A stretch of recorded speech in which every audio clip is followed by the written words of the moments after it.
Hey, this is Coach Kinsey Shae. I'm here with Counselor Bobby Merwin. Hello. Hello. I'm So out today here in we're the gonna, country again. I know. I know. So we're gonna be talking about why Gen Xers really don't prioritize self-care. Like, what's that about, Bobby? What? Prioritizing. Yes, I'm on that. I think also a small caveat of that is that they think of some self-care as it's not. I mean, some of the things that they're doing for self-care, they think it's self-care, but it's really not. It's not healthy. It's So coping healthy self-care, because it's supposed to be. Thank you. Thank you so much. I should have opened up a Counseling 101 book and saw that. Yes. Someday I'm going to get good at this. I'll tell you. Someday I'll be a real counselor. Oh, stop it. They don't. It's the self-coping mechanisms. I totally agree. And what's the difference? Kinsey, come on. What's the difference? So We're going to quite talk about that. often we anchor to things that numb us out. Whether it be Yes. drinking, excessively shopping, What? or excessively working out to the point where it's not healthy. It's just a coping it's a numbing out thing. I used to run because I just wanted to numb out. That is not healthy, my friends. Even though it's exercise, it's not healthy because you are literally running away from your problems. You don't want to face them. If your intention is to numb out, it's not really a healthy coping mechanism. There's healthy and non-healthy. So coping mechanism is not a bad word, but it's your intentionality behind it.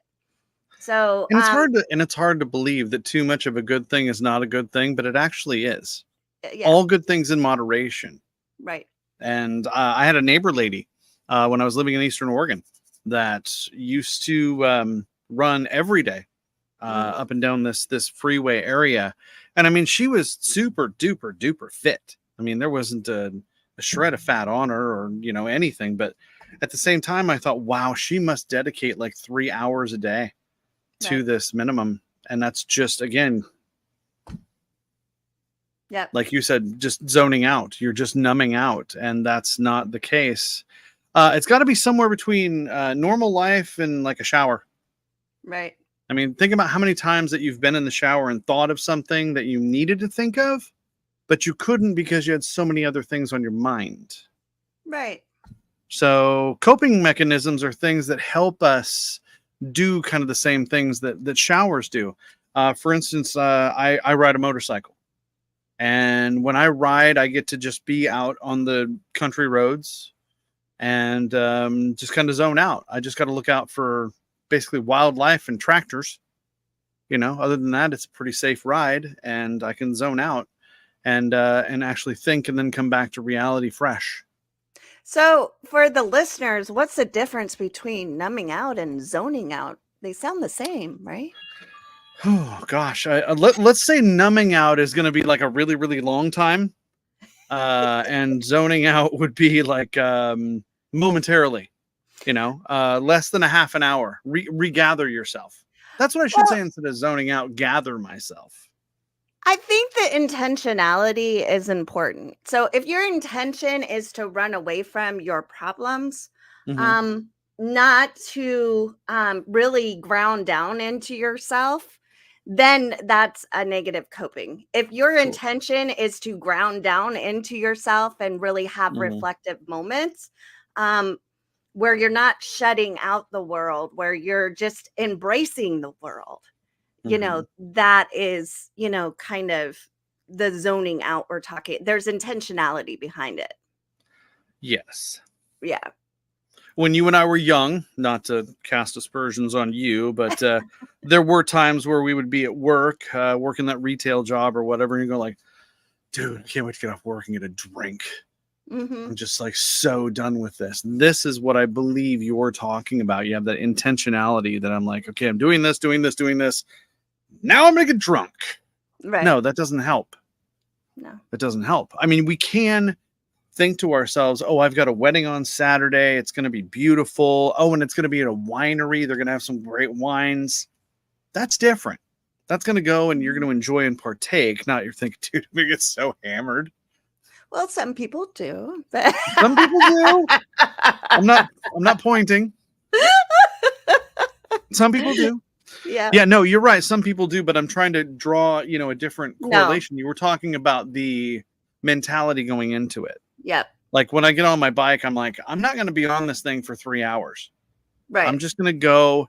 And usually I go to a little restaurant and go get myself a little something to eat, a little treat for myself, and then come back and reassess. And let's go. I think the intentionality is just finding peace within yourself instead of numbing out or distracting yourself. Peace within myself. I would love to find that.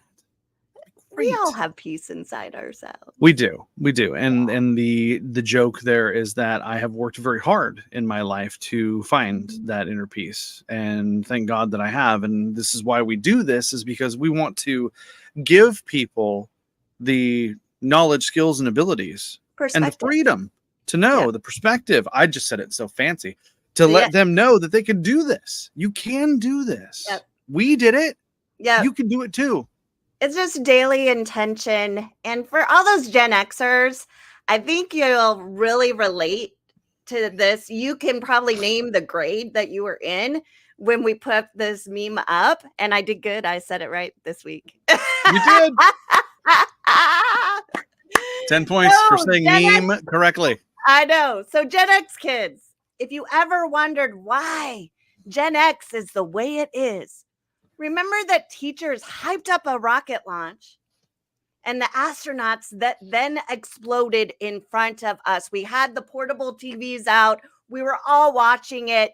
There was no counseling. There were no hugs. There was no reassurance. They just assigned more homework. And this is just a sample. In my situation, I was in 2nd grade and they're just like, oop, it's recess time. No, we didn't talk about it. We didn't do anything with it. We just went out and we acted like it never happened. What? You're kidding. A generation that acts like something doesn't happen? Pshaw. That can't happen. It just was not even, and it wasn't even talked about in my home. My parents didn't even ask me how my day was because they knew it was shitty. Nothing against my parents. I mean, we were Gen X kids, man. I would like to say that I remembered what it was like when I went home that day. I was not in 2nd grade. I was a couple of grades beyond that. Embarrassingly, I was a freshman in high school. Yep. And I remember being in the library when it all happened. And then there was this dismay in the whole school. Like, did you hear what happened? Did you see that? And then they said to tell all the teachers, because everybody got phone call. We had phones in the classes. Do you remember those phones? Yeah. Not like, speakers or PAs or anything like that. Yeah. And they just said, send everybody home. We're done for the day. We're done. We'll just redo this tomorrow. And I know for a fact that when I went home, we didn't talk about shit. No. There was nothing that was talked about that. Nothing. So quite often, I mean, with a lot of my Gen X people, I think you can relate to this. When stuff happens, you really just don't talk about it. You avoid it, act like it doesn't happen, and you just keep on trucking. And that is not healthy. But we were very much conditioned to do that growing up because that was our model in school. It was just like, oh, we're done. That's it. We're done. Yep. I saw a sticker the other day that made me laugh so hard. It said, Gen X, not giving a shit since 1964. Right. I'm like, yeah, that's about it. It's about how it goes. Yeah. So for people out there, if you're in that, if you have an awareness now that you have a tendency to just kind of back shelf stuff, this is the time to really set intention. Intentionality is super powerful to address them, because avoidance really does not help. It just helps with scarcity and fear-based thinking that, that you're not enough, that you are in this alone, and that nobody understands, and it's just you. And it's not just you going through this. There, with COVID, with everything that has happened, a lot of people are having a lot of different things going on in their life, and community and unity and accountability is super strong to go forward. So if you need counseling, if you need coaching, or if you just need to listen to a podcast to gain perspective, Yeah. the more you bathe your brain with positivity, the better Very it good. will Yes. be. Mm-hmm. And I we're totally in agree. this state of being election year where we're getting bathed in the swamp. We are just in a swamp, and we're getting constantly just inundated with, but you know what? You have a choice, my friends, to listen to it. You can do, I hear people all the time, I need to know what's going on. Okay, it doesn't need to be the first thing you listen to in the morning. 1. 2, there's apps where you can just have highlights of the day. You can just read the highlights and spend like 5 minutes on it, Or less than. Yes, you're Yeah. absolutely right. I mean, there is choices. You don't need to watch hours and hours of negativity, because that affects your neuroplasticity. That affects how your brain works. That affects your self-talk and how you see yourself. So if you're already Yes, working it on does. something and then you inundate it with all this negativity, it's not going to work. So it's very intentional living, Yes, let's underline intentional living, because doing the 5 minutes to bring yourself, up to speed. Okay, that's fine. And just indoctrinating yourself into all of that negativity takes up part of your day. You're just doing nothing but negative with that part of your day. Right. I work very hard to space out the hours that I have in the day to do the things that I need to do that are going to make things better for me later. Right. And let me tell you, it's a bit of a chore, because sometimes you just don't want to schedule that out. But it makes my life better when I do it. Do you see that I changed my background? I did. This picture. I took this picture at NASA. Did you? That's awesome. Yeah. So I was like, oh, okay, we got a NASA theme. Yeah, going we got on. like a little theme going Change the on. background. The explosion of our youth. Oh God, I know. Well, I don't have a picture of that, and I don't want one. I don't But either. they did have a little area of that there. Oh, so I was in there for like 1 minute. I'm like, I'm leaving. Nope. I'm getting upset. I'm done. Yeah. Yeah. It was just it was heartbreaking, because it was very much hyped up, and it was very much, for the people that don't know, we're talking about when the teacher was first, they were going to have a teacher actually go up in space, and they were going to teach Ride, lessons. Huh? Yeah. I think it was Sally Ride. Was her I name. Can't remember her name. I can I'm see probably her misquoting. clear as day. Somebody will write something and I'll get corrected. It'll be fine. Yeah. But the whole premise was that they were going to, energize the youth about space and do a lot of education up in space. So it was very much driven towards, children that were in school. So it was very, very, very highly emotional.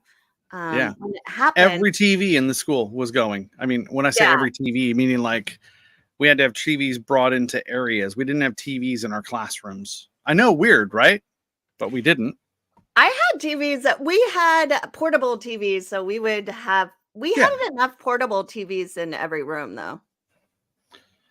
Yeah, we had to do it in the high school. We had to do it in like 2 different areas because they were so clogged with people that we couldn't. We only had 2 TVs that would be able to go around to different classes.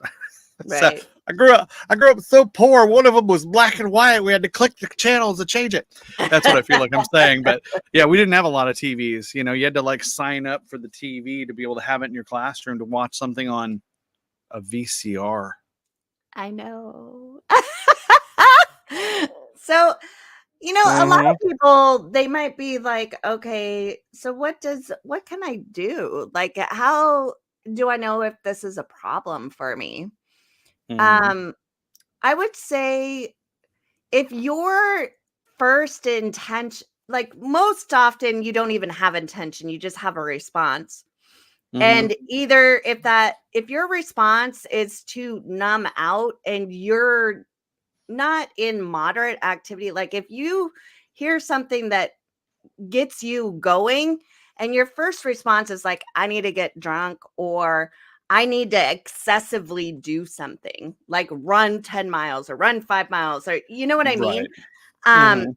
you're not facing your you're not nourishing your emotional space, you Correct. know?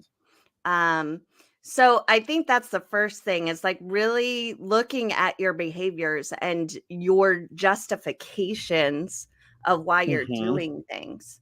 If I get triggered, I set intention to nurture myself, and Mhm. I journal out because that helps me, or I'll video, like if it angers me, because you know what? When you get angered, it is an invitation, my friends, to discover yourself, because there's something underlying it. It's not that issue. It's not Mhm. that person. Uh, Let me just say, I started my certification for my transformational coaching program, and I got buddied up with an older lady, and she just rubbed me the wrong way. And we've had this conversation, and we even did like a webinar together, and we talked about this. So I feel comfortable Mhm. talking about it. But it wasn't her that irritated me. It was that the way she said things reminded Mhm. me of my mom. So I attached different things, like with my mama wounds, to her. So we had a Okay. whole conversation about it. Went up to her, and I was in a space where we were growing and whatever, and we were in that, educational space. So I go, I don't know what it is about you, but you irritate the fuck out of me. And I go, it's not you, it's something underneath, and I'm trying to figure it out. Mhm. And she very much was, she goes, it's your mother wound, because I did the same thing to another woman.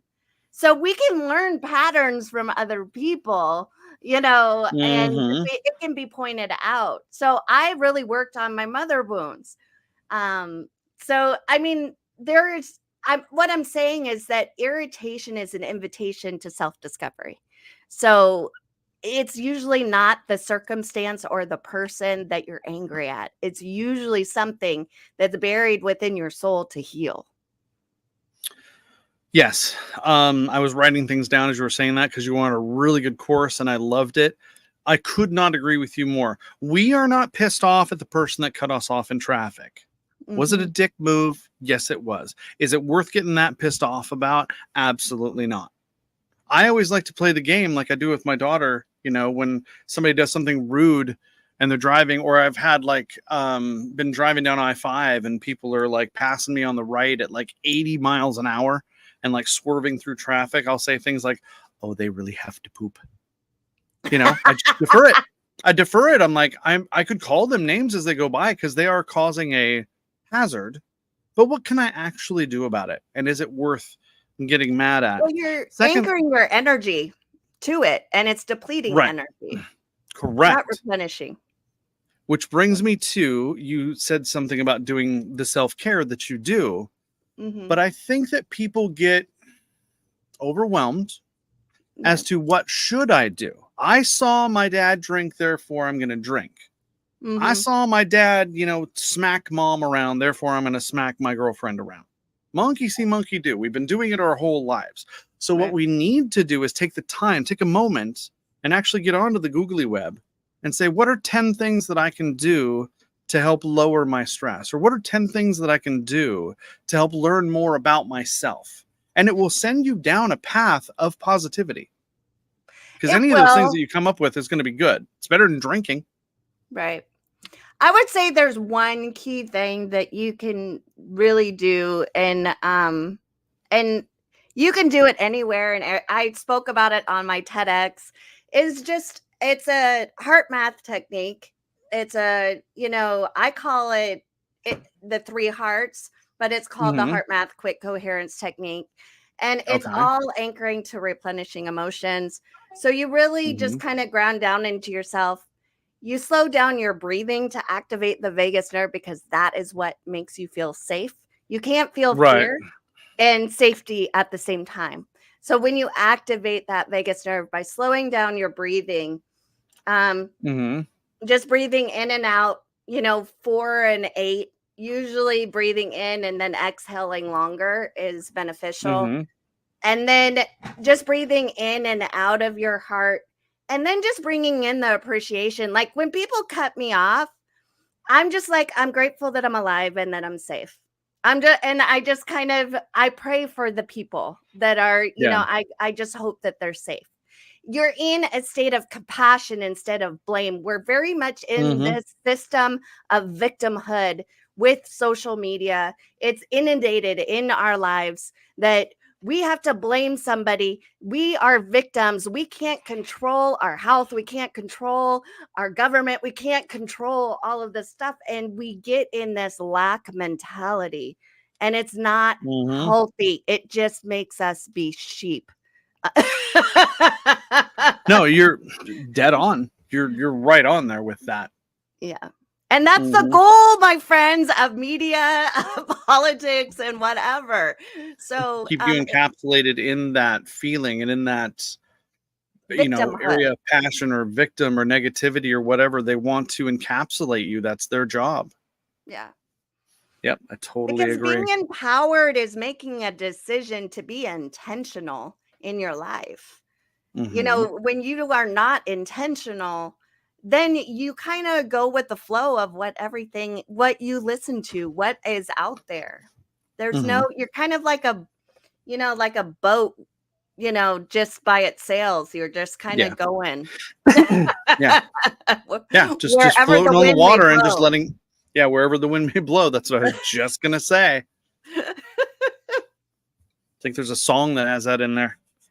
But no, I think taking the there is. time to figure something out that is going to be positive for you. And I have found in my life personally, and I'll share this so that maybe if somebody else has this issue, they can glom onto it. I find that when I do something positive and it doesn't work out exactly the way that I wanted to and as quickly as I wanted to, then I just, I'm done. I hate everything. Hate this too. And I know that about myself. Mhm. So I have to go into it with the thought of, okay, let's be logical here. How long can I go until this is actually a failure? Right. And the answer is forever. The failure is not trying. Right. The failure is not putting the effort into it. We Right. learn more from our failures than we do from our quitting. Exactly. So when you fail, you're actually going to learn something. That was prolific. Write that down. I know. I was Well, right. when we fail, we fell forward. When we don't Fail forward. act, we regret. And we anchor in that depleting Mm-hmm. energy.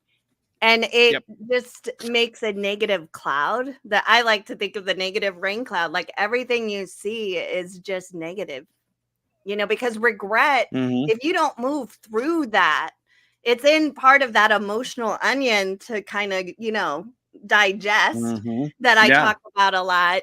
Because our goal is love and appreciation.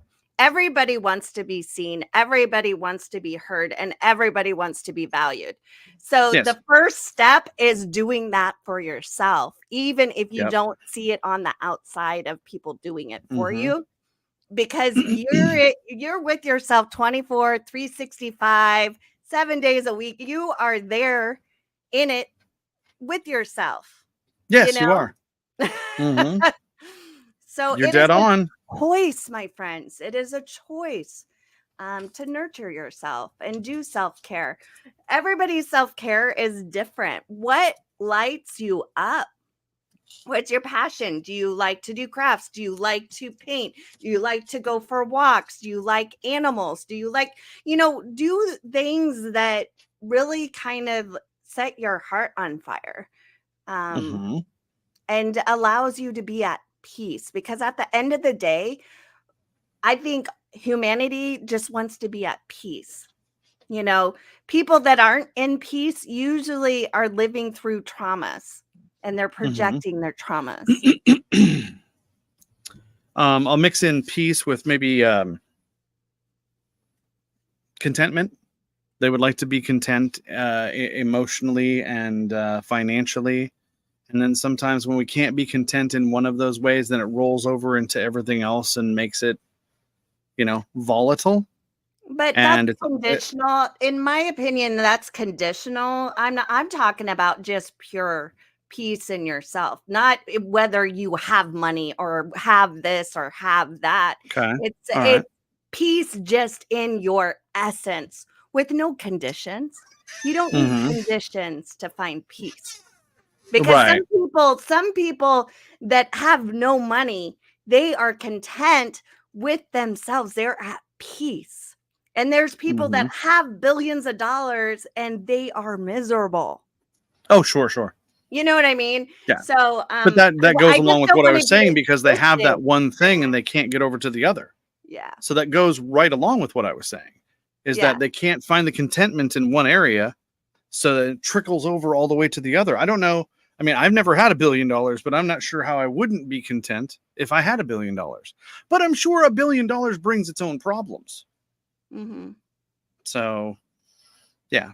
I mean, we're saying the same thing. It's just on, Well, two yeah, different areas of the I'm page. saying it a little bit differently because our viewers are different. So they might not Mhm. anchor to what you're saying, and they might Well, we anchor all to know what I'm I'm saying, different.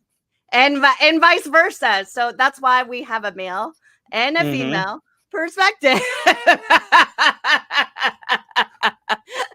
Oh God, I feel like I'm just walking right into a trap there. Well, that's all the time we have. Thanks for tuning in today. Don't forget to tip your waiter. Let's see. Yeah.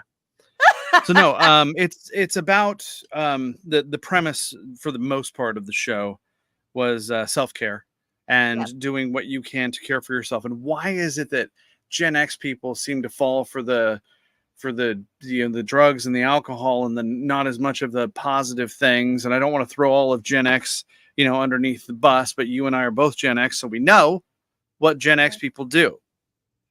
And we want to make sure that people that listen to this and enjoy what we're doing take the time to actually think, you know what? Maybe I should do some research. Maybe I Right. should do something that does something more for myself. I met a Right. person recently that is my age, Mm-hmm. like a year younger or something, and they quilt. And Mm-hmm. all I could think is that's for 80-year-old women, but it's not. No. It's for whoever wants to enjoy it, and that brings them peace. Right. And they got a quilt out of it. I'm like, I cool. know. Can I have one? Yeah. So, Yeah, it's just the reason I brought up the meme that I brought up is usually, the Gen Xers, we were very much driven to bury our emotions. We didn't talk about them.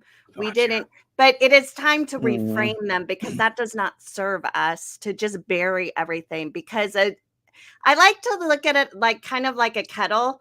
Like if you don't like release the lid occasionally, it's just you're going to hear that screeching noise, and it's going to come out in outburst or negative activities. But if you every once in a while you release that Mhm. lid Yeah. of the kettle, it's not it will simmer, but it Mhm. won't blow up. It won't make that Right. loud whistling I've just noise. got ex-wife jokes going through my head. Yes, you're correct. What did I say that? What happened? Yeah, no, you are correct. You do have to release that because there are going to be other factors that are going to come up and give that pressure, and we need to find positive ways to do that as much as possible. Nobody bats 1,000. Don't ever hold yourself to that, but always try and put in the effort to do the right thing. Simple as that. That's how I'm trying to live my life. And let me tell you, I've been a lot happier since I've changed to that. Right. So, Right. I mean, the thing is people are going to trigger you. People are mm-hmm. going to upset you. But at the end of the day, if you do self care, the likelihood of you projecting your trauma onto somebody else, because usually it's something you need to heal within yourself, especially if Yes. you've been bearing a lot of stuff for Mhm. many years. Yep. You know, That was 30, really well 40 said. years of bearing Yep. stuff. It doesn't just go away in one day. That's why it's a process. That's why counseling or coaching helps in that arena, because we can kind of Mhm. release that pressure as you Mhm. discover yourself, so that you can really understand your bumper rails in your life, your Yep. boundaries, your values, um, Yep. different situations where you might need to just adjust your perspective on it. There's Mhm. nothing wrong with that, because I love it when people go, "This is just who I am," and I go, "How is that working out for you?" That's, I mean, I wish I could There's have a a reason dollar you're every here. time. Wish I could have a dollar every time I said that phrase. Good. And how's that working out for you? I know. Yeah. That's a common counselor coach. What is it costing you? How is it working out for you? Yeah. I mean, I've had Oh. it said to me and it pissed the fuck out of, excuse my language, but it pissed me off the first time I heard it from a coach. I was so mad. And then after it, I'm Uh, like, they're right. If I want it's to change, always I those. can't do Yeah. the same things and Oh expect my a gosh. Yeah. different result. Yeah. I can't. Yeah. There's It's a an reason there's a exercise in stupidity is what they call. You yeah. had that like difficult epiphany is what I want to call that, because they said, and how's that working out for you? And you're like, fuck off. You're just mad about it, right? But I'll tell you what, I had a professor in college who used to say things when we were doing videos and showing them to each other about counseling situations. And he'd say, yes, but that person is doing the best with what they know. And I'm like, okay, little column A, little column B. I mean, everybody knows to stop at a stop sign. We just don't do it, right? So then I was explaining a client to one of the doctors at the school, blah blah blah, talking about this. Yeah, she's doing this, but she's doing the best she can with what she knows. Oh my god, she's doing the best she can with what she knows.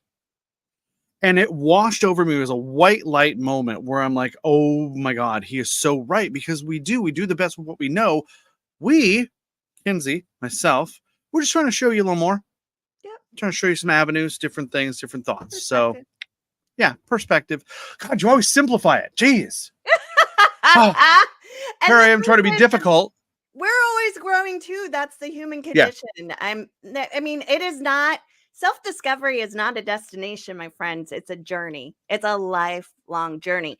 The competition is not with other people. The competition is just with yourself. It's you, baby. Yep. It's just you. And there's nothing, it's not even really a competition. It's just setting intention to increase your capacity to grow. Mm-hmm. Because I am not the person I was a year ago. I'm not the person I was 20 years ago, because I set intention after my car accident to really dive into my shadows, my wounds. Mm-hmm. And Mm-hmm. we have them, and that's okay. It's okay. Yep. Wow. And you said the M word twice all by yourself. I know. Look at you go. Growing. I'm increasing my capacity. I don't know what that's from, but I really like it. I know.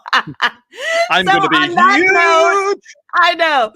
On that note, take time for your self-care. If Yes, you need do. assistance, the important thing, you are the sum of the 5 people you hang around with. So really take stock of who you are hanging around with, what you're listening to. Is it negative or positive or replenishing or depleting?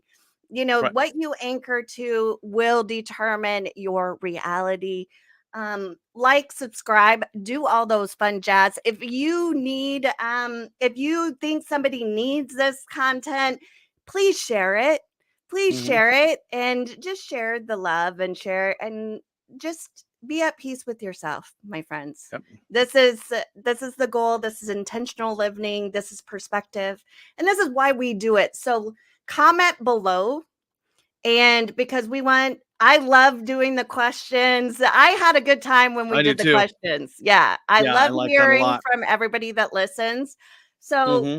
please share your thoughts, your aha moments, your questions, um, because it really shows, it really helps us with our content, what you want to talk about. Hmm.